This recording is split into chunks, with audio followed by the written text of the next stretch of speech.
একটু জোরে বলেন, লা ইলাহা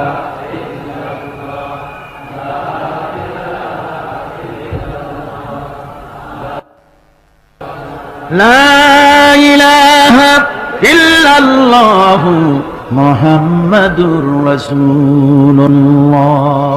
আমার ভাইরা, ওরা হযরতে খাব্বাবকে বেঁধেছে, খুঁটির সাথে বেঁধে চতুর্দিক থেকে তীর নিক্ষেপ করছে, তরবারি মারতেছে, শরীরের গোশত টুকরা টুকরা হয়ে পড়তেছে। তামাসসুহান নারু আইনুন বাকাত মিন খাশিয়াতিল্লাহ ওয়া আইনুন বাতাত তাহরিসু ফি সাবিলিল্লাহ, রাওয়াহু তিরমিজি। হযরত ইবনে আব্বাস রাদিয়াল্লাহু তাআলা তিনি বলছেন, আমি রাসূলুল্লাহকে বলতে শুনেছি, আল্লাহর নবী বলেছেন, দুইটি চোখকে জাহান্নামের আগুন দুইটা চোখকে স্পর্শ করবে না। একটা চোখ হচ্ছে গভীর রাত্রে যারা আল্লাহর ভয়তে জাহান্নামের ভয়তে যারা কান্দে, জাহান্নামের আগুন ওই চক্ষুকে স্পর্শ করবে না। আর যারা দিন প্রতিষ্ঠার জন্য, আল্লাহর দিন কায়েমের জন্য ময়দানে যারা লড়াই করে, রাতের বেলায় পাহারা দেয়, ওই পাহারারত চোখে চোখের মধ্যে জাহান্নামের আগুন ওই চোখে স্পর্শ করবে না। সুপ্রিয় দর্শক, আসসালামু আলাইকুম ওয়া রাহমাতুল্লাহ। আজ আমরা নামাজ পড়ি, রোজা রাখি, মুখে দাড়ি রাখি, হিজাব পরি, কিন্তু আমরা কি সত্যি ইসলামকে বুঝেছি? আমরা শুধু ইসলামকে রীতি হিসাবে নিয়েছি, জীবন বিধান হিসাবে নই। ফলাফল, মুসলমান আজ লাঞ্ছিত, বঞ্চিত, অপমানিত, বঞ্চিত পৃথিবীর নানা প্রান্তে। যখন কোরআনের শিক্ষা জীবন থেকে হারিয়ে যায়, যখন মুসলমান নিজের পরিচয় ভুলে যায়, তখন আল্লাহ তাআলা তাদের থেকে সম্মান কেড়ে নেয়। এই বিষয়ে আলোচনা করছেন আমাদের প্রিয় ইসলামিক চিন্তাবিদ আল্লামা দিলওয়ার হোসেন সাঈদী রাহিমাহুল্লাহ। আমার ভাইরা, হযরত উসমান রাদিয়াল্লাহু তাআলা আনহু বলছেন, মান রাবাতা লাইলাতান ফি সাবিলিল্লাহ কানাত কা আলফি লাইলাতিন সিয়ামুহা ওয়া কিয়ামুহা। হাজার রাত ধরে রোজা রাখলে, হাজার রাত ধরে ইবাদত করলে, আর হাজার দিন ধরে রোজা রাখলে যে সওয়াব হবে, একটা ঘন্টা, একটা রাত যদি কেউ পাহারা দেয় আল্লাহর দ্বীনকে প্রতিষ্ঠার জন্য, আল্লাহর দ্বীনের কোন ইসলামী রাষ্ট্রের প্রহরায় যদি কেউ যদি থাকে, একটা রাতে পাহারা দিয়ে যে সওয়াব হবে, হাজার হাজার বছর ধরে নামাজ রোজা করে ওই সওয়াব পাওয়া যাবে না। সুবহানাল্লাহ। অর্থাৎ হাজার বছর ধরে নামাজ রোজা করার মতোই সওয়াব পাহারা দেওয়া আল্লাহর দ্বীনের, ইসলামের রাষ্ট্রকে। বন্ধুগণ, রাসূল পাক সাল্লাল্লাহু আলাইহি ওয়াসাল্লাম তিনি বলেছেন, কিয়ামতের দিন জাহান্নামের আগুন আর জিহাদের ময়দানের ধুলি, এই দুটি একসঙ্গে কোন মানুষের পেটের মধ্যে প্রবেশ করবে না। রাসূল পাক সাল্লাল্লাহু আলাইহি ওয়াসাল্লামের একটি হাদিস যা মিশকাত শরীফের মধ্যে বর্ণিত আছে। মিশকাত শরীফের সম্ভবত 336 পৃষ্ঠায় এই হাদিসটি বর্ণনা করা হয়েছে যে হযরত ইবনে আইস রাদিয়াল্লাহু তাআলা আনহু হচ্ছেন এই হাদিসের রাবী। তিনি বলছেন, একবার হুজুর সাল্লাল্লাহু আলাইহি ওয়াসাল্লাম এক ব্যক্তির জানাজায় গিয়ে উপস্থিত হলেন। হযরত ওমর রাদিয়াল্লাহু তাআলা আনহু তখন হুজুরকে বললেন, হে রাসূল, আপনি এই লোকটার জানাজা পড়বেন? এই লোক তো ইসলামের এই ক্ষতি করেছে, সেই ক্ষতি করেছে, অমুক করেছে, এই লোকটার আপনি জানাজা পড়বেন? হুজুর তখন উপস্থিত লোকদের জিজ্ঞেস করলেন, হাজিরিন, তোমরা কি কেউ এই লোকটাকে কোন ইসলামের ভালো কাজ করতে দেখেছো? একজন লোক দাঁড়িয়ে গেলেন, তিনি বললেন, হে আল্লাহর নবী, আমি সাক্ষী, আমি দেখেছি। একটা মুজাহিদ বাহিনী জিহাদ করে ফিরতে ছিল, তো এক জায়গায় তারা ডেরা গাড়লো, শিবিরে স্থাপন করলো রাত কাটাবে বলে। আমি দেখেছি এই লোকটি সারা রাত সেই মুজাহিদদেরকে, সাহাবীদেরকে সারা রাত জেগে জেগে পাহারা দিয়েছে। আল্লাহর নবী জানাজার ইমামতি করলেন, আর এরপরে তাকে কবরের মধ্যে মাদফুন করে দিয়ে নবীজি তার কবরের পাশে দাঁড়িয়ে বললেন, ইন্না আসহাবাকা ইয়াযুন্নুনা আন্নাকা মিন আহলিন নার ওয়া আনা আশহাদু আন্নাকা মিন আহলিল জান্নাহ। নবীজি বলছেন, ও কবরবাসী, তোমার সাথীরা মনে করে তুমি জাহান্নামী, আর আমি নবী মুহাম্মদ সাল্লাল্লাহু আলাইহি ওয়াসাল্লাম সাক্ষী দিচ্ছি তুমি বেশক আল্লাহর বেহেশতি, তুমি অবশ্যই আল্লাহর জান্নাতে যাবে। এরপর হযরত ওমরের দিকে ফিরে রাসূলুল্লাহ বললেন, ওমর, মানুষের শুধু বাহ্য দৃশ্যটাই দেখো না, তার অন্তরের জজবাটাকেও কদর করো। সুবহানাল্লাহ।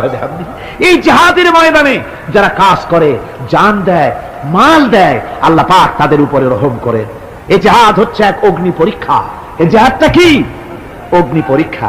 এমনি এমনি বেহেশতে যাওয়া যাবে না ভাই। আল্লাহ রাব্বুল আলামিন কোরআনে কারীমের মধ্যে বলেছেন, আহাসিবান নাসু আন ইউতরাকু أن يقولوا آمنا وهم لا يفتنون। লোকেরা কি ভেবেছে নাকি যে ঈমান এনেছি এই কথাটা বললি আমি বেহেশত দিয়ে দিব, মুমিন বলে সার্টিফাই করব? না, যখনই তারা বলবে আমি মুমিন, আমি তখন তাকে অবশ্যই পরীক্ষা করব, এই পরীক্ষায় তাকে পাশ করতে হবে। কোরআনে কারীমে আল্লাহ রাব্বুল আলামিন অনেক জায়গায় এই কথাগুলি বলেছেন, এমনি এমনি ছেড়ে দেওয়া হবে না।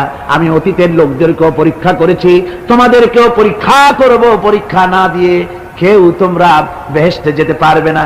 এই জমিনে তোমাদের আগুনের পরীক্ষা দিতে হবে। পয়গম্বরেরা কষ্ট করেছেন, সাহাবায়ে কিরাম কষ্ট করেছেন।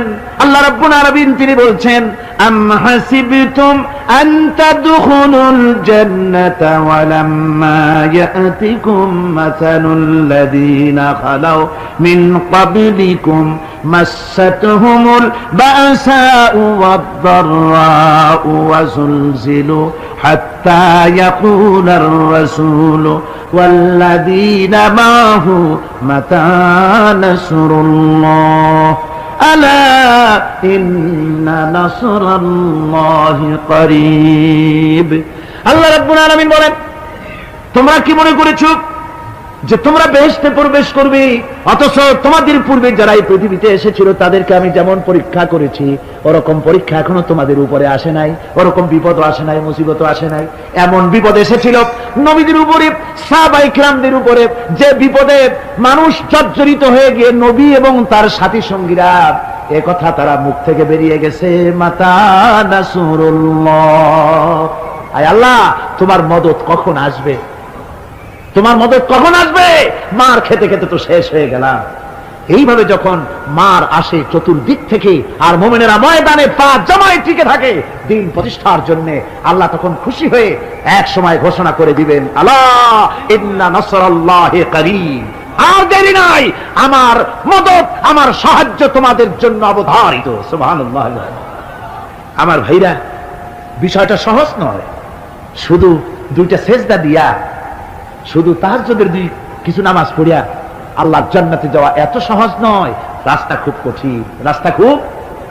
ये शहादत गाहे उल्फत में कदम रखना, ये शहादत गाहे उल्फत में कदम रखना, लोग समझते हैं आसान है मुसलमान होना। এটা হলো শাহাদাতের উত্তপ্ত ময়দানে পা রাখা। লোকেরা মনে করে ইসলাম গ্রহণ করা, মুসলমান হওয়া বুঝি বড় সহজ ব্যাপার। এত সহজ না। আমরা হানফি মাসলাকের লোক, ইমাম আবু হানিফার মাসলাক অনুযায়ী চলি। আমরা মনে করি বেহেশতে এমনি যাব, কিন্তু আমাদের ইমাম সাহেব কি করছেন ওই ইতিহাস আমাদের জানা নেই। খাজা বাবার মহব্বতে অস্থির। রজব মাস আসলে পরে বড় বড় ডেক্সি চড়ায়, সেই ডেক্সির উপরে লাল শালু বিছায়, তারপরে টাকা পয়সা রোজগার বহুত করে। আসলে তো খাজা না, আসলে হচ্ছে ইয়া খাজা কুস্তু আজা, পেট তো ভর যা। পেট ভরার জন্য পয়সা করে ইনকাম করা।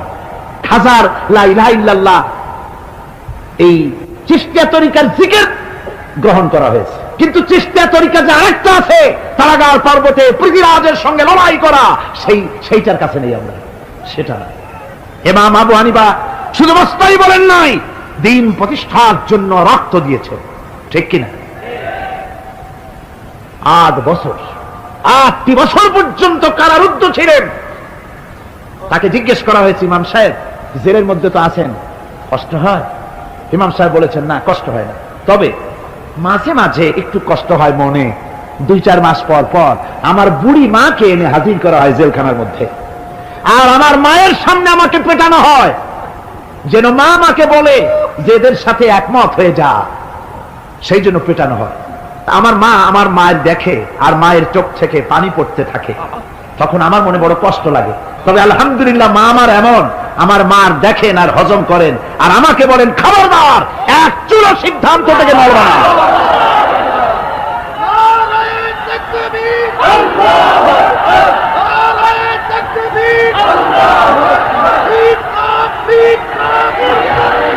আমার ভাইরা, ইমাম মালিক 28 দিন পর্যন্ত তাকে বাতিলরা বেঁধে গেছে, হাত পিঠ মোড়া দিয়ে 28 দিন বাঁধা। এই হাত বাহু থেকে ডিসকানেক্ট হয়ে গিয়েছে, এই বাহুর জোড়া থেকে ডিসকানেক্ট হয়ে গিয়েছিল হাত, 28 দিন পর্যন্ত বাঁধা ছিল। ইমাম আহমদ বিন হাম্বল, ইসলাম বিরোধীরা তাকে পিটাইছে, প্রত্যেকটা চাবুকের সাথে গায়ের গোশত উঠে এসেছে। এজন্য কবি বলতেছি, पैरवी बू हनीफा की सनद जिंदान है, हम्बली होता है पीठ पर दुर्रे खाने की बात। হানাফি হতে চাও, জেল জরিমানার জন্য প্রস্তুতি নাও। শুধু সবরি কলা খাইয়া বেহেশতে যাওয়া যাবে না, এত সহজ না। আঙ্গুর বেদানা, সবরি কলা আর দুধের স্বরের উপর ইসলাম আসে নাই। ইসলাম এসেছে তত্ত্ব ময়দানের উপরে, জান দিয়ে রক্ত দিয়ে ইসলাম প্রতিষ্ঠা হয়ে গোটা দুনিয়ার নির্যাতিত নিপীড়িত জনতার মুখে হাসি ফুটিয়েছে ইসলাম।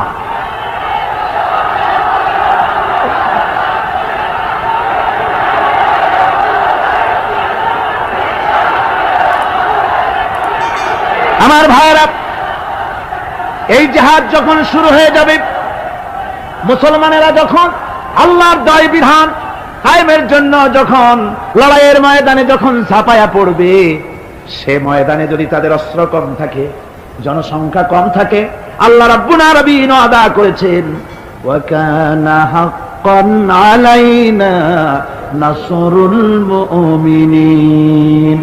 আল্লাহ রাব্বুল আলামিন বলেন, মুমিনরা যখন বিপদে পড়ে যায়, তখন মুমিনদের সাহায্য করা আমি আল্লাহর জন্য ওয়াজিব হয়ে যায়। আমি আল্লাহর জন্য ওয়াজিব। আমার মুমিন ময়দানে মার খাবে আমার দ্বীনের জন্য, আর আমি তাকায় তাকে দেখবো না, তা হবে না। প্রাথমিক পর্যায়ে দেখবো যে তোমরা আসলেই দ্বীন প্রতিষ্ঠার জন্য লড়ো কিনা।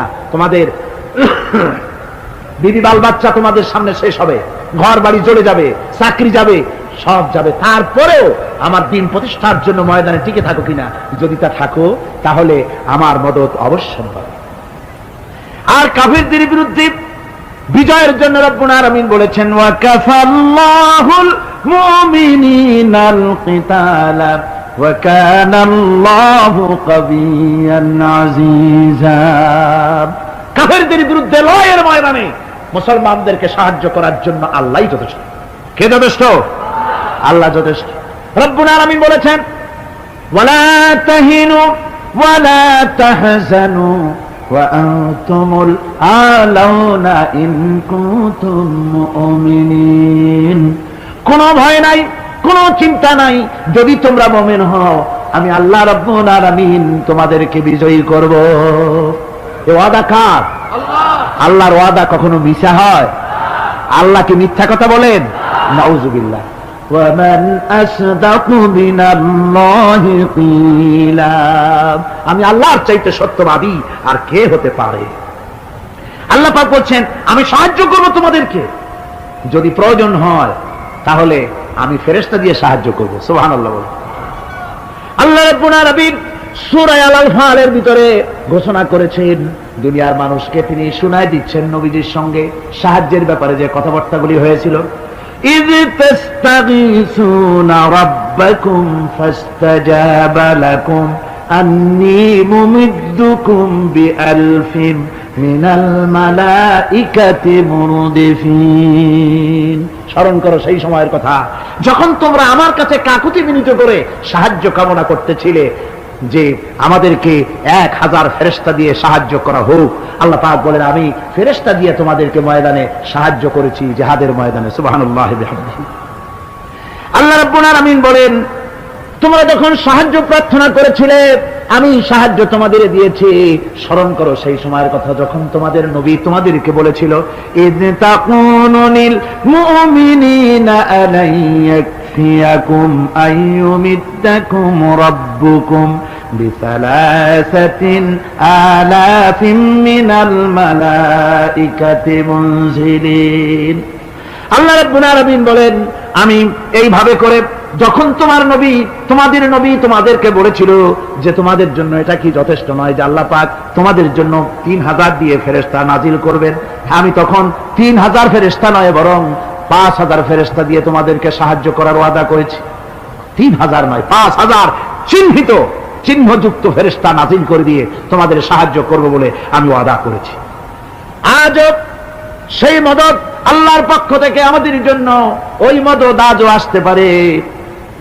কবি বলছেন, ফেজায়ে বদরে পয়দা কুন ফিরিস্তে তেরি নুসরত কো উতর সকতে গর্দোं से কতর অন্দর কতর আবি। বদরের মুসলমানদের মতো যদি ঈমান তোমাদের আসে, তাহলে আজও আকাশ থেকে কাতারে কাতারে ফেরেশতা আমি আল্লাহ অবতীর্ণ করে দিতে পারি। সুবহানাল্লাহ ওয়া বিহামদিহি। আমার ভাইরা, হযরতে সাদ বিন আবি ওয়াক্কাস রাদিয়াল্লাহু তাআলা আনহু, তিনি কাদিসিয়ার যুদ্ধের পর যখন পারস্য দখলের জন্য চললেন, পারস নগর অবরোধ করলেন, সামনে পড়ল নদী। এই নদী পাড়ি দিবেন, সাথে তার হাজার হাজার সৈন্য, এই সৈন্য নিয়ে নদী পাড়ি দিবেন। জিজ্ঞেস করলেন সাহাবীদের, তোমরা কি চাও? ইসলামের আন্দোলন, ইসলামের জিহাদ, আল্লাহর দ্বীন এখানেই শেষ হয়ে যাক, এটা চাও? না ইসলামের এই কলেমার আওয়াজ নদীর ওপারেও নিয়ে যেতে হবে, অথচ আমাদের কাছে কোনো পারাপারের কোনো নৌকা নাই, কি করতে চাও? সাহাবীরা বললেন, আমরা আপনার অর্ডার ফলো করব, আমরা এই নদীর ওপারে গিয়েও কালেমার পতাকাকে উড্ডীন করতে চাই, কালেমার সুশীতল ছায়াতলে গোটা দুনিয়াকে আনতে চাই। হযরতে সাদ তখন বললেন, তাহলে তোমরা সবাই আমার পেছনে পেছনে এই দরিয়ার ভিতরে ঝাঁপিয়ে পড়ো, আর আমার সঙ্গে সবাই উচ্চারণ করো, নাস্তাঈনু বিল্লাহি ওয়া নাতাওয়াক্কালু আলাইহি হাসবুনাল্লাহু নি'মাল ওয়াকিল নি'মাল মাওলা ওয়া নি'মান নাসীর। ইতিহাস লিখতেছি, 60,000 সৈন্য তাদের অশ্ব নিয়ে, তাদের উষ্ট্র নিয়ে, তাদের মালপত্র নিয়ে, জিহাদের সামান নিয়ে শ্রাবণের খরস্রোতা নদী, উত্তাল তরঙ্গমালায় ভরা নদীর উপর থেকে এই সাহাবীরা পাড়ি দিয়ে ওপার চলে গেলেন। ওপার যাওয়ার পরে হযরতে সাদ বলছেন, তোমাদের কেউ কি হারায় গেছে নাকি? সবাই এদিক ওদিক তাকায়, খোঁজ করে বলল, মানুষ তো দূরের কথা, একটা উটও আর ঘোড়াও একটাও হারায় যায় নাই। একজন বলল, আমার একটা পেয়ালা, যে পেয়ালা আমি পানি পান করতাম, সেই পেয়ালাটা তুফানে ছিটকে কোথায় চলে গেছে, ওইটা হারায় গেছে। হযরতে সাদ বলেন, মুজাহিদের কোন জিনিস দরিয়া নিতে পারে না, অবশ্যই তা ফেরত আসবে। এই কথা তিনি বলতেছিলেন, হঠাৎ করে দরিয়ার কিনারে একটা আওয়াজ হলো, দেখা গেল তুফানের ভিতরে সেই হারানো বাটিটা তাদের মধ্যে ফিরে এসেছে। আল্লাহু আকবার। মুজাহিদদেরকে সাহায্য করেন স্বয়ং আল্লাহ রাব্বুল আলামিন। আফ্রিকার জঙ্গলের কাছে, ভিন্ন ইতিহাস, জঙ্গলের কাছেই মুসলমানদেরকে থাকতে দেওয়া হয়েছিল। মনে করা হয়েছিল জঙ্গলের সমস্ত হিংস্র প্রাণীরা এই মুসলমানদের শেষ করে দেবে, যুদ্ধ করা লাগবে না। হযরতে সাদ সে অবস্থা বুঝতে পারলেন, তিনি একটা মঞ্চ তৈরি করলেন। সেই মঞ্চের উপরে দাঁড়ায় জঙ্গলের প্রাণীদের দিকে লক্ষ্য করে তিনি নোটিশ জারি করে দিলেন, বললেন, ইয়া আইয়াতুহাল হাশারাতু ওয়াস-সিবাউ নাহনু আসহাবু রাসূলুল্লাহ সাল্লাল্লাহু আলাইহি ওয়াসাল্লাম। হে জঙ্গলের হিংস্র প্রাণীরা, আমরা আল্লাহ রাসূলের সাহাবী, ফাইন্না নাজিলুনা ফামান ওয়াজাদনা বাদাহু কাতালনাহু। আমরা রাসূলের সাহাবী, এইখানে আল্লাহর দ্বীনকে কায়েম করার জন্য আমরা এসেছি, আল্লাহর কলেমার আওয়াজ নিয়ে আমরা এখানে রাত কাটাবো। সুতরাং এই জঙ্গলের ভিতরে হিংস্র প্রাণী যত আছো, সব আমাদের এই জায়গা ছেড়ে অন্যত্র চলে যাও। আফ্রিকার জঙ্গলি মানুষেরা চিন্তা করলো, মানুষের কথা কি জঙ্গলি প্রাণীতে শোনে না, কে পাগলে কয় কি? তারা তাকায় তাকায় দেখলো, হযরতে সাদের এই ঘোষণার পরে বাঘের কাতারে বাঘ, সিংহের কাতারে সিংহ, সাপের কাতারে সাপ, যার যার ডিম আর বাচ্চাগুলি মুখে কামড়ায়া সাহাবীদের এলাকা ছেড়ে দিয়ে তারা অন্যত্র চলে গেল। আমার মুসলমান ভাইরা, এই ছিল মুসলমানদের ইতিহাস। দ্বীন প্রতিষ্ঠা করার কাজে মুসলমান এগোলে আল্লাহই মদত করেন। কে মদত করেন? বিশ্বকবি, কবি সম্রাট আল্লামা ইকবাল রহমতুল্লাহ আলাইহি বলেছেন, দস্ত দস্ত হে দরিয়া ভি না ছোড়ে हमने, दस्त दस्त है दरिया भी न छोड़े हमने, बर जुल्मत पे दौड़ा दिए घोड़े हमने। আমরা সেই মুসলমান, প্রান্তর তো প্রান্তর, আমরা দরিয়ার খরস্রোতা উত্তাল তরঙ্গের উপর থেকে ঘোড়া দাবড়িয়ে আফ্রিকার ভূখণ্ডে কালেমার পতাকা আমরা উড্ডীন করেছি। আমরা সেই মুসলমান। একটুখানি জিকির করেন, লা ইলাহা ইল্লাল্লাহ, লা ইলাহা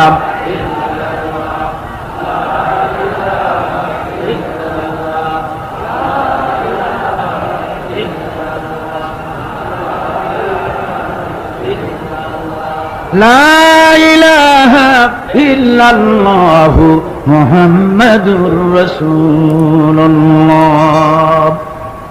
সমুদ্রের ঢেউকে, দাজলা নদীর ঢেউকে আল্লামা ইকবাল স্মরণ করায় দিচ্ছেন। ও দরিয়ার ঢেউ, ऐ मौजूदा जला तू भी पहचानती है हमको, अब तक है तेरा दरिया अफसाना हमारा।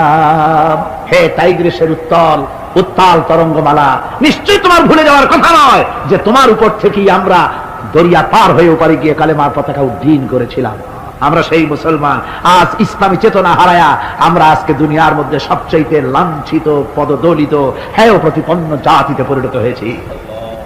আমার ভাইরা, মহাকবি, বিশ্বকবি, কবি সম্রাট আল্লামা ইকবাল রহমাতুল্লাহ আলাইহি সুন্দর করে বলেছেন, মুসলমানদেরকে লক্ষ্য করে বলেছেন, ঘোষণা করো, বাতিলদেরকে জানায়া দাও, আমরা মাথা নত করার জাতি নই। আমরা মাথা নত করার জাতি? ভারত আজ আমাদের দিকে চোখ রাঙায়, ভারত চোখ রাঙায় তাকায় আমাদের দিকে, দুনিয়ার অনেকেই আমাদের দিকে চোখ রাঙায়। বিশ্বকবি আল্লামা ইকবাল বলেছেন, বাতিল সে দবনে ওয়ালে আসমা নেহি হাম, বাতিল সে দবনে ওয়ালে आसमां नहीं हम, सोबर कर चुका है तू इम्तिहान हमारा।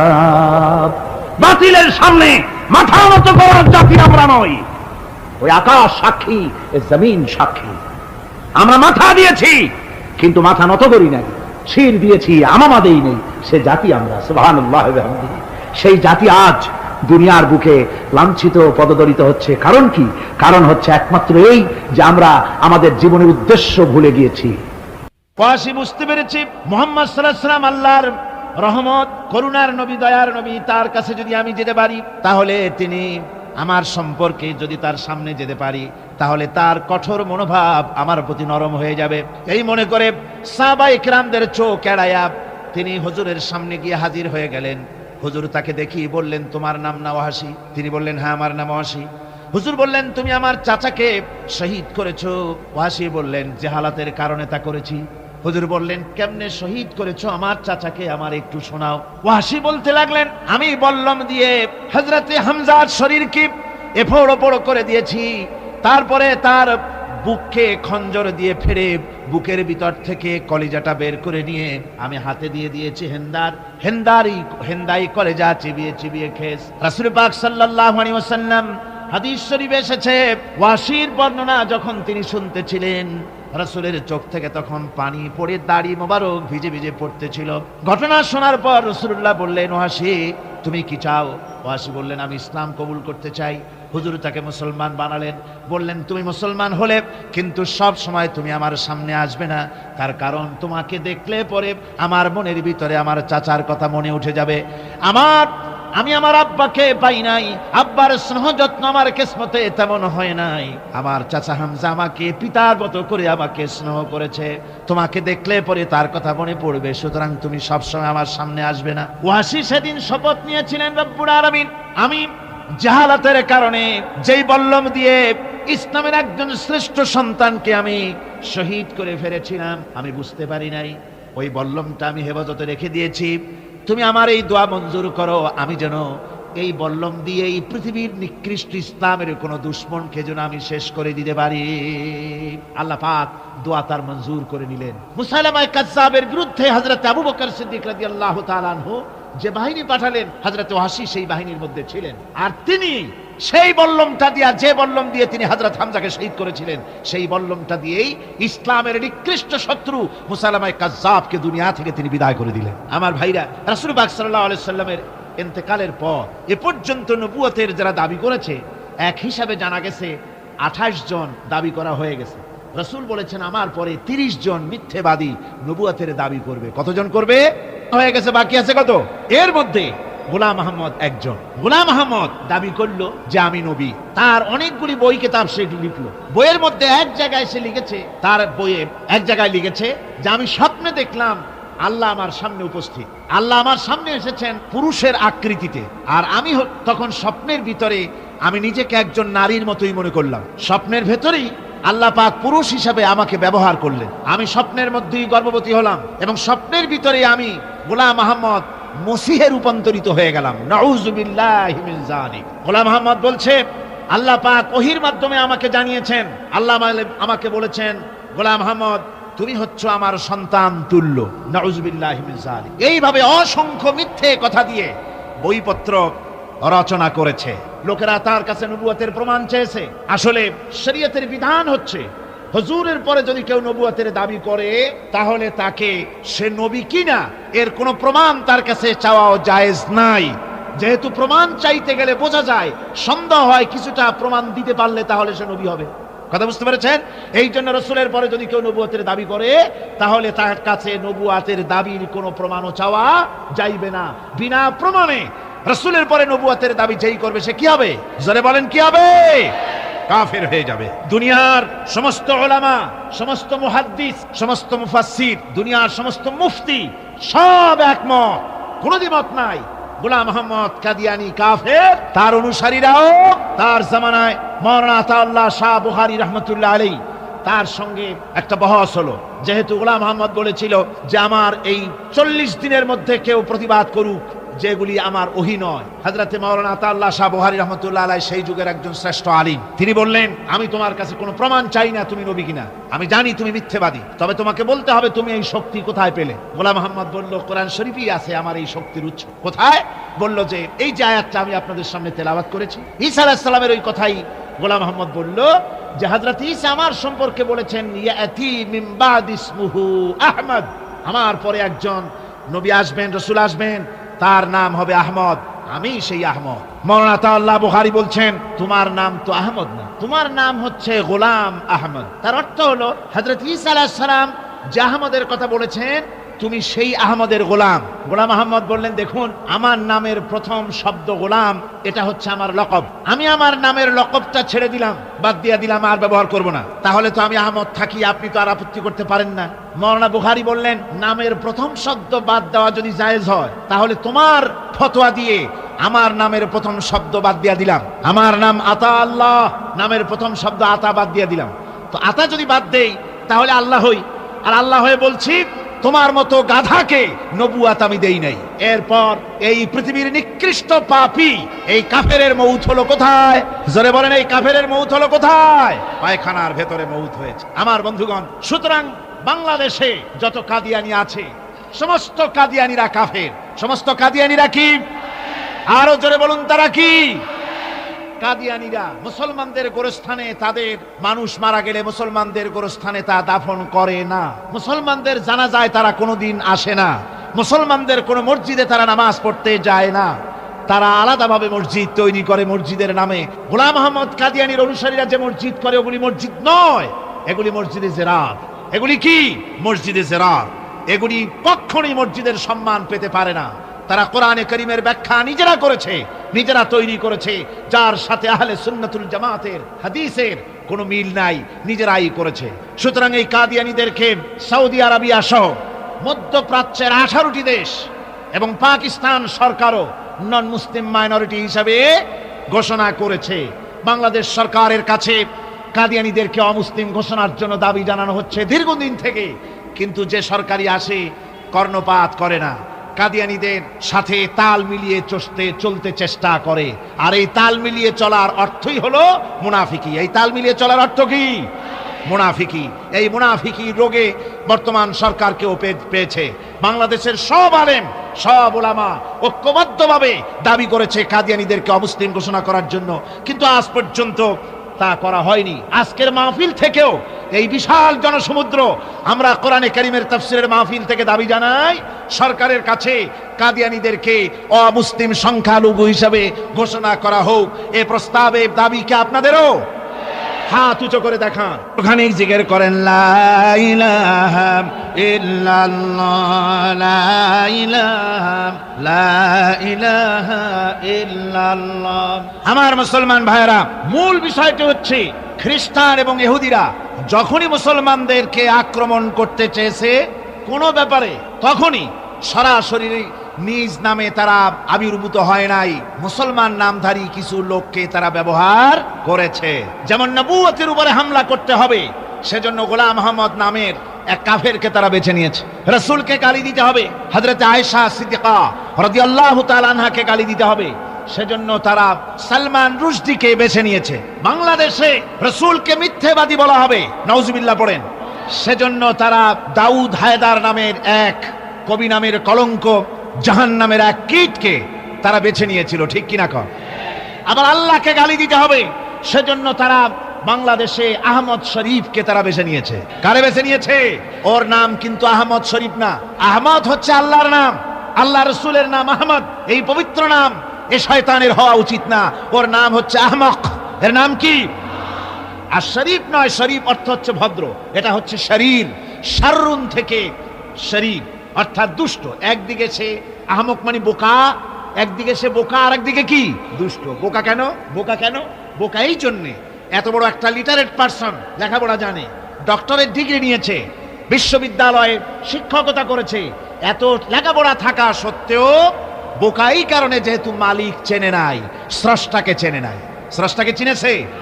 এই আহমদ শরীফ সে তার বইতে লিখেছে যে আল্লাহ বলতে কেউ নাই, স্রষ্টা বলতে কেউ নাই, মানুষেরা নিজেরা চিন্তা করে স্রষ্টাকে সৃষ্টি করেছে। নাউজুবিল্লাহি মিন যালিক। পরকাল সম্পর্কে বলেছে পরকাল এটা মিথ্যে কথা, মরে যাবে মানুষ, কিন্তু পরকাল বলতে কিছু নাই। বিবাহ বলেছে এটা একটা সামাজিক চুক্তি, এর কোনো মানে নাই।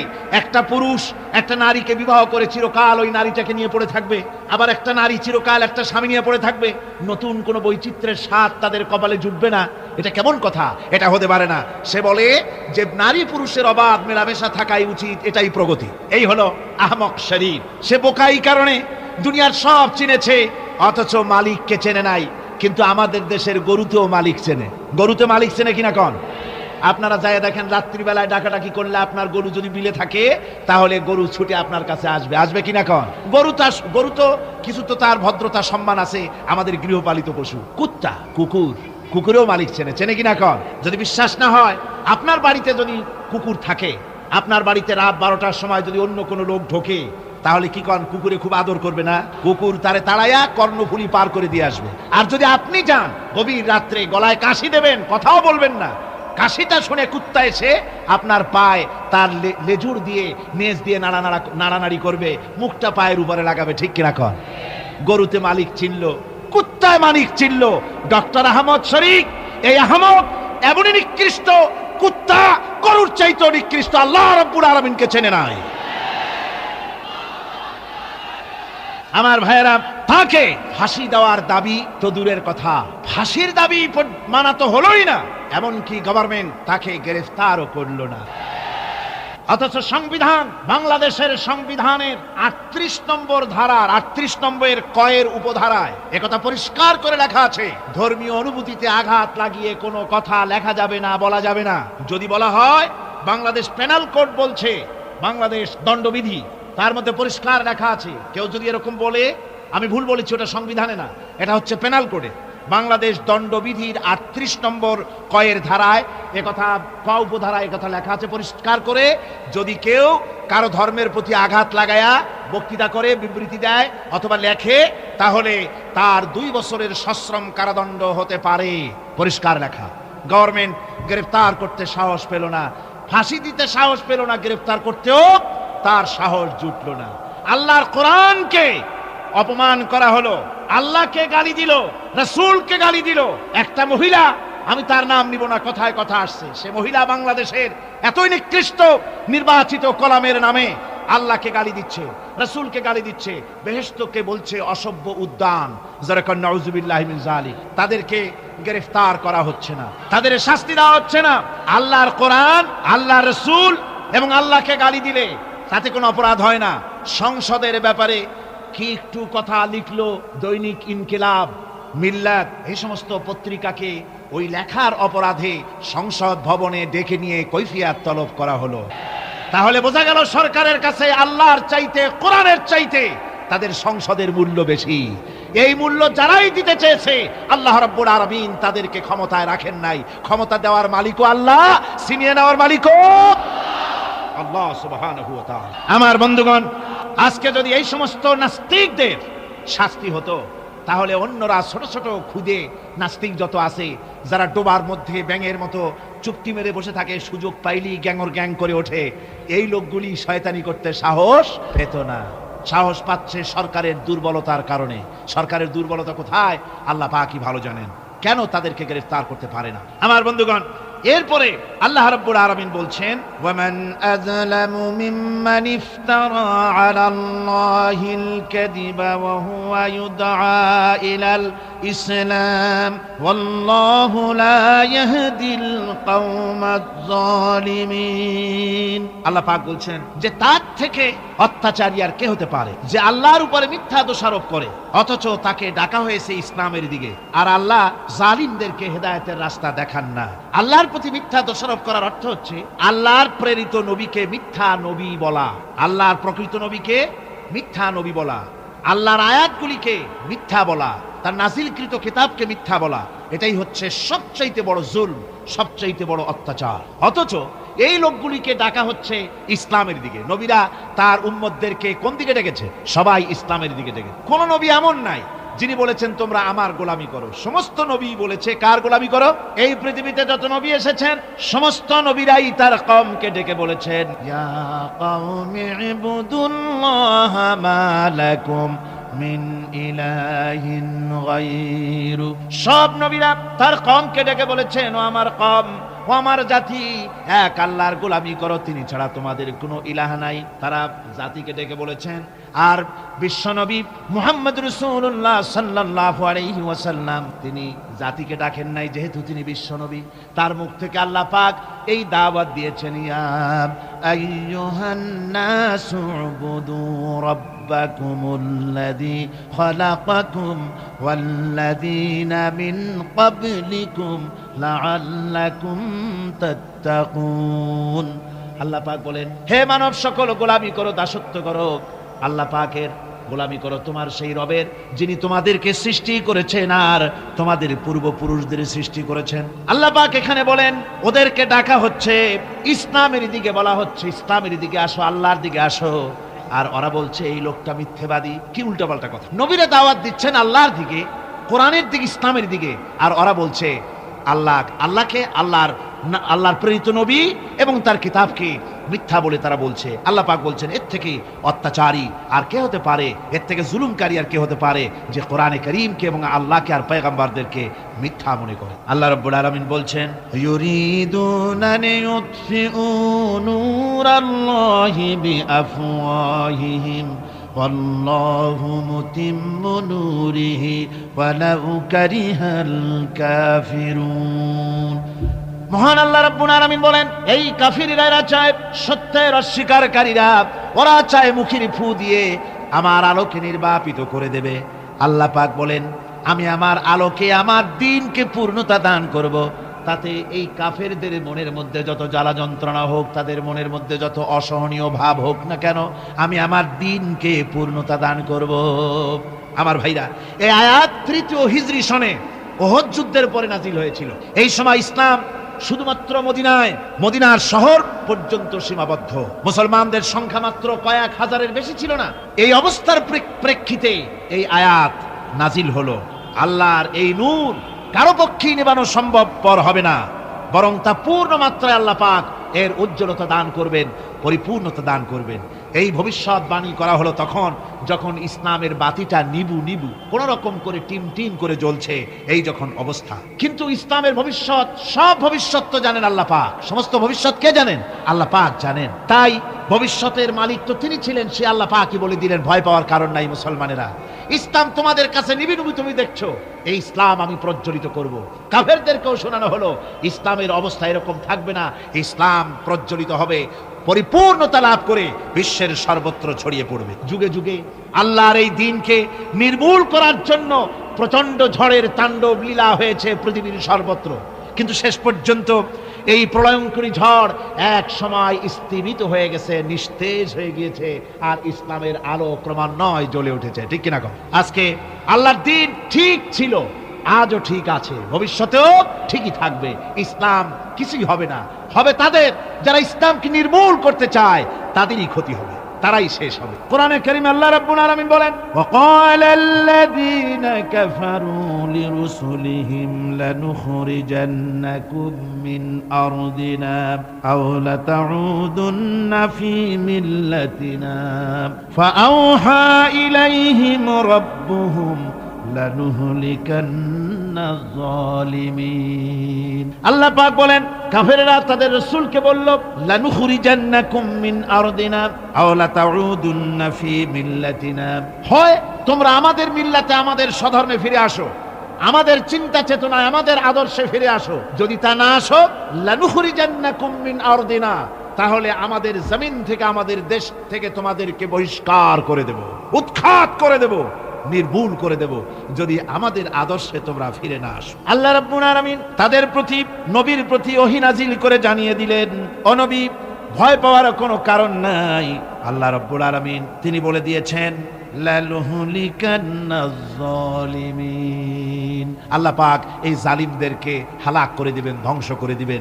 যারা নাকি পয়গম্বরকে উৎখাত করতে চায়, তার দলবলকে যারা উৎখাত করতে চায়, উৎখাত মূলত ওরাই হবে, উৎখাত মূলত ওরাই হবে। আল্লাহ রাব্বুল আলামিন বলেন, ওয়ালা নুসকিনান্নাকুমুল আরদা মিন বা'দিহিম যালিকা লিমান খাফা মাকামি ওয়া খাফা ওয়াঈদ। আল্লাহ, আর তাদের পরে আমি তোমাদের কি জমিনে প্রতিষ্ঠিত করব, যারা তোমাদেরকে উৎখাত করতে চায় ওরাই উৎখাত হয়ে যাবে, আমি আল্লাহ পাক তোমাদেরকে আমি প্রতিষ্ঠিত করব। ওরা যদি জমিনে থাকতে চায়, তোমাদেরকে যারা উৎখাত করতে চায়, তোমাদের কাছে পারমিশন নিয়ে তবে তাদের থাকতে হবে। সুবহানাল্লাহ পড়ে। কার কথা? আল্লাহ রাব্বুল আলামিনের কথা। এই আয়াত নাযিল হওয়ার 8 বছর যেতে পারে নাই, তারপরে গোটা ভূখণ্ডের ভিতরে, আরব ভূখণ্ডের ভেতরে মুসলমান ছাড়া আর কেউ ছিল না, সব ইসলাম কবুল করেছিল, ইসলামের সুশীতল ছায়ায় আশ্রয় গ্রহণ করেছিল। সুবহানাল্লাহ পড়েন। সুতরাং আজকে যারা নির্যাতিত, নিপীড়িত, আজকে যারা দুনিয়ার মধ্যে যে সমস্ত মুসলিম সম্প্রদায়, যে সমস্ত মুসলমানেরা নিপীড়িত, নির্যাতিত হয়ে আছে, ওদের সম্পর্কে রব্বুল আলামিন বলেছেন, ওয়ানুরিদু আন নামুন্না আলাল্লাযীনা ইসতুদঈফু ফিল আরদ ওয়া নাজআলাহুম আইম্মাতান ওয়া নাজআলাহুমুল ওয়ারিসিন। আল্লাহ পাক বলেন, আমি ইচ্ছে করি দুর্বল লোকদেরকে, দুর্বল এবং অক্ষম বানিয়ে রাখা লোকদেরকেই আমি তাদের হাতে নেতৃত্ব ফিরিয়ে দেব এবং এই জমিনের উত্তরাধিকারী তাদেরই বানাবো। যাদেরকে তোমরা উপেক্ষা করছো, যাদেরকে দুর্বল বানায় রাখছো, যাদেরকে অক্ষম করে রেখেছো, আমি তাদের হাতে নেতৃত্ব দেব, নেতৃত্ব ওরাই দিবে। সুবহানাল্লাহ বলে। একথা কার? আল্লাহ রাব্বুল আলামিনের। তাই দেখা গেল রাসূল পাক সাল্লাল্লাহু আলাইহি ওয়াসাল্লামকে ওরা মক্কার জীবনে শেষ করে দিতে চেয়েছিল, শেষ করতে চাইলো যারা, তারা শেষ হয়ে গেল, কিন্তু ইসলাম টিকে থাকলো। আবু জেহেল চেয়েছিল যে ইসলামের আলো, ইসলামের বাতি, নবীজি শেষ হয়ে যাক এই মক্কার জীবনেই, কিন্তু দেখা গেল আবু জেহেলই শেষ হলো, আর রাসূল টিকে থাকলেন, তার ইসলাম টিকে থাকলো, দাওয়াত টিকে থাকলো। আজকে পৃথিবীতে এমন কেউ নাই যে আবু জেহেলের সাথে আত্মীয়তার সূত্র দেখিয়ে দুনিয়ায় বেঁচে থাকার কোনো মর্যাদাকর কোনো পরিস্থিতি সৃষ্টি করতে পারে। সব বিদায় হয়েছে।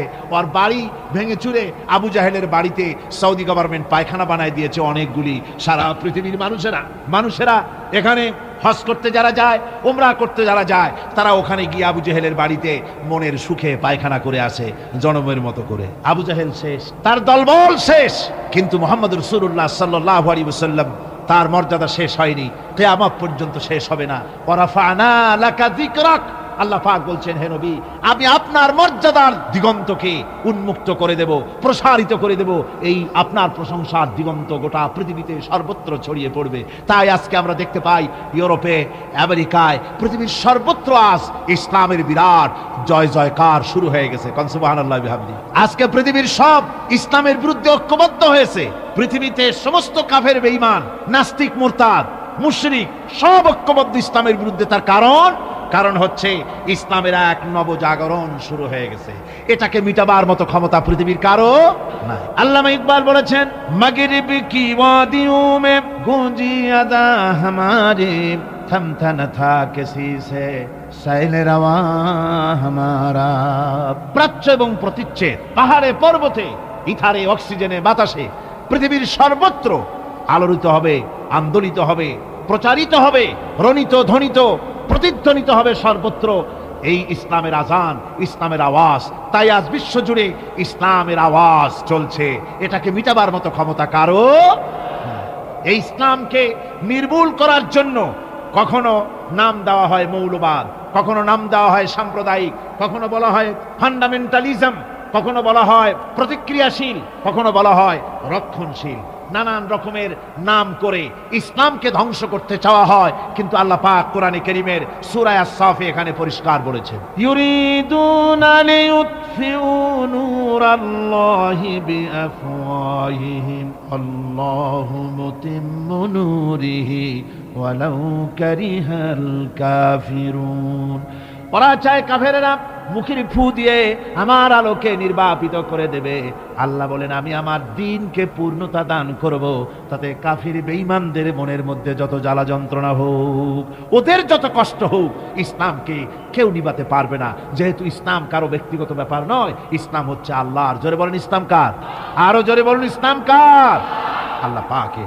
ইসলামের পথেই আমাদেরকে আসতে হবে। এরপরে আল্লাহ পাক বলেন, হুয়াল্লাযী আরসালা রাসূলাহু বিল হুদা ওয়া দীনিল হক লিইয়ুযহিরাহু আলাদ দীনি কুল্লি ওয়ালাউ কারিহাল মুশরিকুন। মহান আল্লাহ রাব্বুল আলামিন বলেন, যিনি তার রাসূলকে দ্বীন হক এবং সত্যের বিধান সহকারে পৃথিবীর মধ্যে প্রেরিত করেছেন।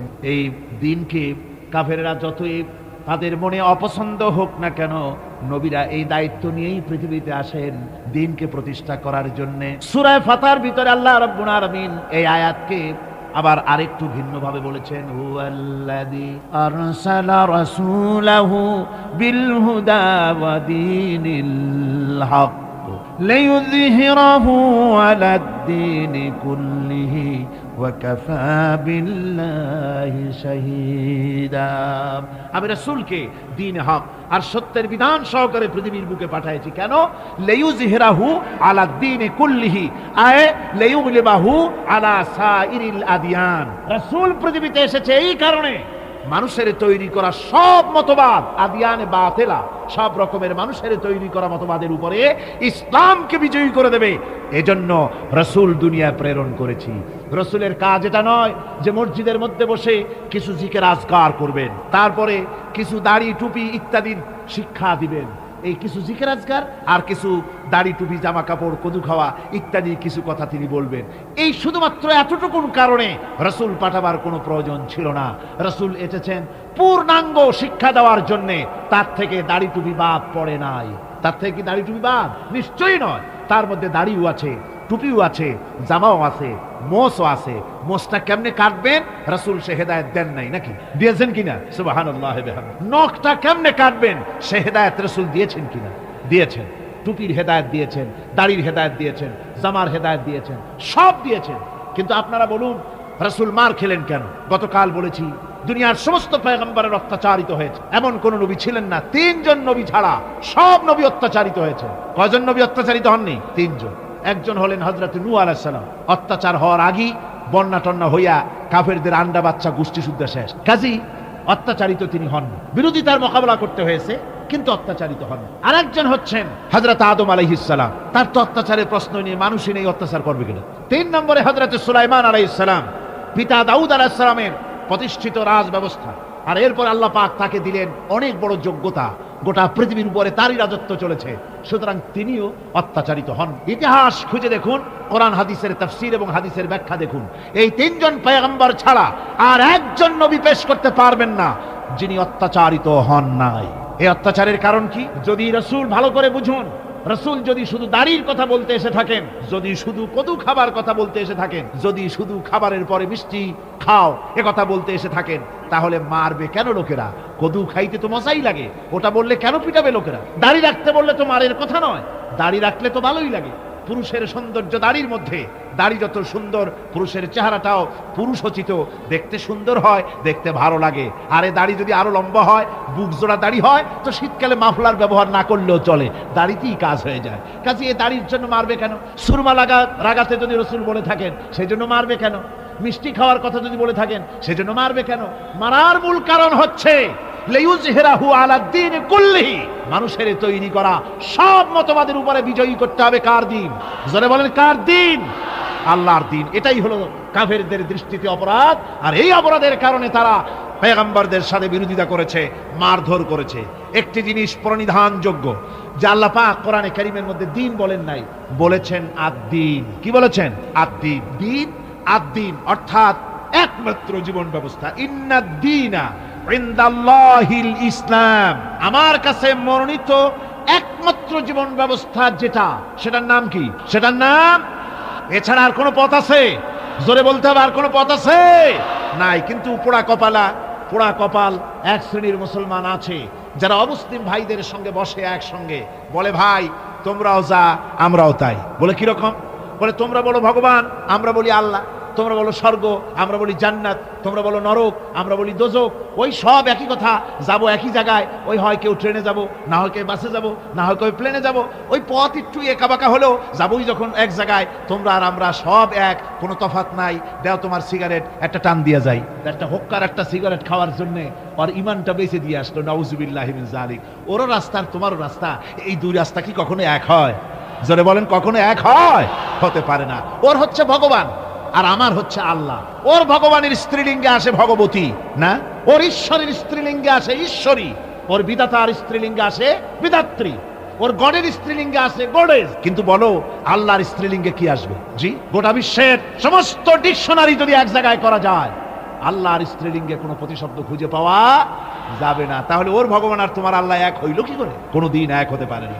ওর পথ আর তোমার পথ কোনোদিন এক নয়। যদি এক হতো তাহলে আল্লাহ আদ-দীন বলতেন না, শুধু বলতেন দিন। যেমন আমি যদি জিজ্ঞেস করি এই চিটাগং থেকে ঢাকা যাওয়ার জন্য রাস্তা কোনটি, তখন যাকে জিজ্ঞেস করলাম সে যদি ইংরেজিতে এর জবাব দেয় চিটাগং থেকে ঢাকা যাওয়ার জন্য দিস ইজ এ ওয়ে, অর্থাৎ চট্টগ্রাম থেকে ঢাকা যাওয়ার জন্য ইহা একটি রাস্তা, তাহলে আমার বুঝতে অসুবিধা হয় না যে এটা ছাড়া ঢাকায় যাওয়ার আরো রাস্তা আছে, ঠিক কিনা? কিন্তু আমার প্রশ্নের জবাবে যদি উত্তর দানকারী যদি বলে যে চিটাগং থেকে ঢাকায় যাওয়ার জন্য দিস ইজ দা ওয়ে, তাহলে অর্থ কি হবে? তাহলে অর্থ হবে চট্টগ্রাম থেকে ঢাকায় যাওয়ার জন্য ইহাই একমাত্র রাস্তা, তাহলে আর কোনো রাস্তা নাই। কোরআনে কারীম আল্লাহ পাক দিন বলেন নাই, বলেছেন ইন্নাদ-দীনা ইনদাল্লাহিল ইসলাম। আমার কাছে কেবলমাত্র শুধুমাত্র একমাত্র একটাই পথ, সে পথটি হচ্ছে মনোনীত জীবন ব্যবস্থা, তার নাম ইসলাম। শুধু ইসলাম আর ইসলাম। জোরে বলেন সুবহানাল্লাহ। ইসলাম ছাড়া আর কোনো মত আর কোনো পথ আল্লাহর কাছে গ্রহণযোগ্য নয়। আরবি ভাষায় এই দিন শব্দটি বিরাট ব্যাপক অর্থবোধ। দিন শব্দটি বোঝার জন্য আপনারা 20 শতকের মুজাদ্দিদ আল্লামা সৈয়দ আবুল আলা মওদুদি রাহিমাহুল্লাহ তার লেখা কোরআন কি 4 বুনিয়াদি ইস্তিলাহে, এর বাংলা হচ্ছে কোরআনে কারীমের মৌলিক 4টি পরিভাষা। এর মধ্যে দেখবেন রব, ইলাহ, ইবাদত, দিন, এই 4টি শব্দের বিশাল এবং ব্যাপক ব্যাখ্যা তিনি সেখানে প্রদান করেছেন কোরআনে কারীম থেকেই। দিন সম্পর্কে বলা হয়েছে, দিন শুধু সমস্ত লোগাত এটা আপনি পাবেন, ডিকশনারিতে পাবেন, আরবি লোগাতগুলির মধ্যে পাবেন। দিন শব্দের অর্থ অনেকগুলি, যেমন দিনের অর্থ প্রভুত্ব, প্রাধান্য, শক্তি, আধিপত্য, আনুগত্য, দাসত্ব, প্রতিফল, কর্মফল, পথ, পন্থা, ব্যবস্থা। এতগুলি অর্থ শুধুমাত্র দিনের। দিন শব্দের 19টি অর্থ ডিকশনারির মধ্যে পাওয়া যায়। এই দিন কোরআনে কারীমের মধ্যে বিভিন্ন জায়গায় বিভিন্ন অর্থে ব্যবহৃত হয়েছে, বিভিন্ন অর্থে ব্যবহৃত হয়েছে। কোথাও ব্যবহৃত হয়েছে বিচার ব্যবস্থা সম্পর্কে, যেমন মালিক ইয়াউমিদ্দিন, আল্লাহ পাক বিচারের দিনের মালিক, তিনি সেদিনের তিনি মালিক মুখতার, যেদিন ডে অফ জাজমেন্ট, বিচারের দিনে তিনি বিচার করবেন। এভাবে করে আল্লাহ পাক বিভিন্ন আয়াতের মধ্যে এই দিন শব্দকে এনেছেন বিভিন্ন অর্থে, কোথাও শক্তি, কোথাও আধিপত্য, কোথাও কর্মফল ইত্যাদি সম্পর্কে। জীবন ব্যবস্থা সম্পর্কে যে আয়াতগুলি এসেছে তার থেকে কয়েকটি আয়াত আমি আপনাদের শোনাই। কোরআনে কারীমের মধ্যে ইসলাম যে জীবন ব্যবস্থা হিসেবে দিন ব্যবহৃত হয়েছে যে সব আয়াতে, তা হচ্ছে أفغير دين الله يبغون وله أسلم من في السماوات والأرض طوعا وكرها। আল্লাহ পাক বলেন, আমার দেওয়া জীবন ব্যবস্থাকে ছেড়ে দিয়ে অন্যের তৈরি করা জীবন ব্যবস্থা তোমরা তালাশ করো নাকি? ওয়ালাহু ওয়াসনামা মান ফিস সামাওয়াতি ওয়াল আরদ, অথচ আকাশে আর জমিনে যা কিছু আছে সব আনুগত্যের মস্তক আমার সামনে অবনত করে দিয়েছে। আফা গায়রা দীনিল্লাহি ইয়াবগুন, আল্লাহর দেওয়া জীবন ব্যবস্থা, এখানে দিন আসছে জীবন ব্যবস্থা হিসেবে, এই জীবন ব্যবস্থা ছেড়ে দিয়ে অন্যের তৈরি করা মতবাদ তালাশ করো। অথচ আমার ব্যবস্থা গ্রহণ করেছে, মেনে নিয়েছে পৃথিবীর সবাই, আকাশেও জমিনেও সবাই। আইন মানে কার? জোরে বলেন না, কার আইন মানে? ওই মহাকাশের সূর্য, চন্দ্র, গ্রহ, নক্ষত্র, সৌররাজি, নবমণ্ডল, ভূমণ্ডল সব আইন মানে আল্লাহ রাব্বুল আলামিনের। তাই রাত 12টার সময় সূর্যের ক্ষমতা নাই, রাত 12টার সময় পৃথিবীর আকাশে উদিত হয় আর বলে যে রাত তুই সরে যা, আমি এখন দিনের 12টা বাজায় দেব। পারবে কথা বলতে সূর্য? পারবে না। আবার দিনের দুপুর 12টায় রাতের আগমন ঘটবে না, চাঁদের সঙ্গে সূর্যের টক্কর লাগবে না, সূর্যের সাথে চন্দ্রের আঘাত লাগবে না, নক্ষত্র উপগ্রহ সব মহাশূন্যের উপরে চলাচল করবে, কারো সাথে কারো কোনো বাধা, কারো কোনো আঘাত লাগবে না, যেহেতু সব আল্লাহর হুকুম মেনে চলে। জোরে বলেন সুবহানাল্লাহ। আল্লাহর হুকুম মেনে চলে পৃথিবীর গাছপালাগুলি। এজন্য আম গাছে একই মাটির রস খেয়ে, একই মাটির ফসফরাস নিয়ে, একই মাটির সোডিয়াম, একই সূর্যের আলো বাতাস নিয়ে পাশাপাশি গাছ, একটা গাছ আম, ওই আম গাছের থেকে মিষ্টি ফল আম বেরোয়, আর একটার গাছ নিম, নিমের ফল তিতা হয়, পাশে আবার খেজুর গাছ, মিষ্টি মিষ্টি রস হয়, পাশে আবার তাল গাছ, তাতে আবার তাল হয়, তাল গাছে বেল হয় না, বেল গাছে তাল হয় না, আম গাছে সুপারি হয় না, নারকেল গাছে কোনোদিন লিচু হয় না, ঠিক কিনা বলেন? সুতরাং আল্লাহ রাব্বুল আলামিনের হুকুম মেনে চলছে, আকাশ ও জমিনে যা কিছু আছে সব আল্লাহর হুকুম মেনে চলে। ওই দেখুন দরিয়ার পানিগুলি, পদ্মা, মেঘনা, যমুনা, ব্রহ্মপুত্র, কর্ণফুলী, দুনিয়ার সমস্ত আমাদের দেশের এই নদীগুলি আমরা দেখি, এই নদীর মিষ্টি পানিগুলি ভাটির টানে সব চলে যায় বঙ্গোপসাগরে। বঙ্গোপসাগরের পানি মিষ্টি না নোনা? লবণাক্ত পানি। মিষ্টি পানি যায় লবণাক্ত পানির দিকে, আবার জোয়ারের টানে লবণাক্ত পানিগুলি মিষ্টি পানির এলাকার ভিতরে চলে যায়, কিন্তু নোনা পানি পারে না মিষ্টি পানির এলাকা উৎখাত করে, ব্যারিকেড ভঙ্গ করে ভিতরে যেতে। আবার নোনা পানিও, মিষ্টি পানিও পারে না নোনা পানির ভিতরে ঢুকে নোনা পানিটাকে মিষ্টি বানাতে। সবগুলি আল্লাহর হুকুম মেনে চলছে। কার হুকুম? আল্লাহ পাকের হুকুম মেনে চলছে। আল্লাহর হুকুম মানে জঙ্গলের প্রাণীরা, অন্তরিক্ষের মহাকাশের সবকিছু, মাটির ভিতরের সবকিছু সব আল্লাহর হুকুম মেনে চলে, আল্লাহর আইন কানুন মানে বলে তারা শান্তিতে আছে। আল্লাহ বলেন আমার এই দিন যদি তোমরাও মানো তোমরাও শান্তিতে থাকবে। আল্লাহ পাক এবার বলেন ওয়ামান ইয়াবতাগি গায়রাল ইসলামি দীনান ফালান ইউকবালা মিনহু ওয়া হুয়া ফিল আখিরাতি মিনাল খাসিরিন। যে বা যারা মানুষের তৈরি করা, আমি আল্লাহর দেওয়া জীবন ব্যবস্থা ছেড়ে দিয়ে মানুষের তৈরি করা মতবাদকে গ্রহণ করবে, ফালাই ইউকবালা মিনহু, ফালান, আমি কখনো তার কাছ থেকে ওটাকে গ্রহণ করব না, হুয়া ফিল আখিরাতি মিনাল খাসিরিন, কিয়ামতের দিন সে ক্ষতিগ্রস্ত হবে। কিয়ামতের দিন সে নিঃসন্দেহে ক্ষতিগ্রস্তদের সাথে শামিল হবে, যারা আমার দেওয়া বিধানকে ছেড়ে দিয়ে মানুষের তৈরি করা মতবাদ মেনেছে। এখন আপনারা বলেন, পৃথিবীতে যত মতবাদের নাম আমরা শুনি, এই মতবাদগুলি কার? আল্লাহর না মানুষের? আমাদের দেশে ধর্মনিরপেক্ষতার নাম আমরা শুনি, তার আন্দোলনও শুনি। আপনারা বলেন ধর্মনিরপেক্ষ এই মতবাদকে কে তৈরি করেছে? আল্লাহ না মানুষে? সমাজতন্ত্রের মতবাদ কে তৈরি করেছে? আল্লাহ না মানুষে? পুঁজিবাদ কে তৈরি করেছে? আল্লাহ না মানুষে? সুতরাং মানুষের তৈরি করা এই সব মতবাদের উপরে যারা জীবন চালাবে, আন্দোলন করবে, আবার শোনেন আল্লাহ পাক তাদের ব্যাপারেই বলেন ওয়ামান ইয়াবতাগি গায়রাল ইসলামি দীনান, ইসলামকে জীবন ব্যবস্থা হিসেবে গ্রহণ না করে ইসলামের বাইরের কোন মতবাদগুলি যদি কেউ গ্রহণ করে জীবন ব্যবস্থা হিসাবে, যেই ধর্মনিরপেক্ষ মতবাদ আমাকে অর্থনীতি, সমাজনীতি, রাজনীতির সমস্যার সমাধান করবে, এই সমাজতন্ত্র আমার অর্থনীতি, সমাজনীতি, রাজনীতির সমস্যার সমাধান করবে, এই জীবন ব্যবস্থাই পুঁজিবাদী জীবন ব্যবস্থা আমাকে আমার জীবনের উন্নতি দিবে, এভাবে করে ইসলামকে বাদ দিয়ে জীবনের সমস্যার সমাধান যদি অন্য কোনো মতবাদ থেকে কেউ গ্রহণ করতে চায়, আল্লাহ পাক বলছেন কিয়ামতে আমি তার কাছ থেকে ওটা গ্রহণ করব না। পরিষ্কার কথা, আল্লাহ পাক পরিষ্কার বলেছেন ইনিল হুকুমু ইল্লা লিল্লাহ আমারা আল্লাহ তা'বুদু ইল্লা ইয়্যাহু যালিকাদ দীনুল কাইয়্যিম। আল্লাহ পাক বলেন আল্লাহ ছাড়া কারো নির্দেশ মানা যাবে না, সেই আল্লাহ পাকই তোমাদের নির্দেশ করেছেন। আল্লাহর দাসত্ব কবুল করো, তারই গোলামি করো, তিনি ছাড়া কারো গোলামি করো না। এটাই হলো সঠিক পথ, এটাই হলো সঠিক জীবন ব্যবস্থা। জীবনের সকল ক্ষেত্রে গোলামি হবে আল্লাহর, জীবনের সব ক্ষেত্রে গোলামি হবে কার? চিল্লায় বলুন, কার গোলামি হবে? তার কারণ আল্লাহ পাক বলেছেন আলা লাহুল খালকু ওয়াল আমর, সৃষ্টি যার, আইন চলবে তার। বলুন তো দেখি, এই মানুষের স্রষ্টাকে? সন্দেহ না থাকলে তা জোর করে বলতে আপত্তি কি? সমস্ত মানুষ, তৌহিদি জনতা একযোগে বলুন, এই পৃথিবীর সমস্ত মানুষের স্রষ্টাকে? আকাশের স্রষ্টাকে? বাতাসের স্রষ্টাকে? সবকিছুর মালিক হচ্ছেন আল্লাহ। তাহলে আইন দিবে কে? সে আল্লাহ পাকের আইন চলছে না। আল্লাহর আইনকে অ্যাভয়েড করে মানুষের তৈরি করা মতবাদকে গ্রহণ করার জন্য মানুষ এগিয়ে যাচ্ছে। আসলে মানব রচিত মতবাদে পৃথিবীর মানুষের জন্য কোনো শান্তি কোনোদিন আসে নাই, আসতে পারেও না। তার কারণ হচ্ছে মানুষের জ্ঞান হলো সীমাবদ্ধ। মানুষের জ্ঞান কি? সীমাবদ্ধ। সীমাবদ্ধ জ্ঞান দিয়ে মানুষের জন্য কোনো স্থায়ী, কোনো সুন্দর শান্তির পরিকল্পনা দেওয়া সম্ভব নয়। যদি সম্ভব হতো শান্তির পরিকল্পনা দেওয়া, তাহলে সেই রাশিয়ার বুকে সমাজতন্ত্র চলল ৭২ বছর, কই সেখানে তো শান্তি দিতে পারলো না। সে জায়গার মানুষেরাই এটার বিরোধিতা করলো, ঠিক কিনা? না আমার দেশের লোকেরা গিয়া মিছিল করছিল সমাজতন্ত্রের বিরুদ্ধে? রাশিয়া কারা মিছিল করেছে? ওরা নিজেরাই করেছে। সম্মানিত দর্শক, আমরা অনেক সময় ইসলামকে নিজের মতো করে বুঝি, কিন্তু ইসলামকে বোঝা যায় কেবল কোরআন ও বিশ্বনবী সাল্লাল্লাহু আলাইহি সাল্লামের আলোয়। যে জাতি একদিন পৃথিবীতে নেতৃত্ব দিত, আজ সেই জাতি পরাধীন। কারণ আমরা ইসলামকে জীবন থেকে দূরে সরিয়ে দিয়েছি।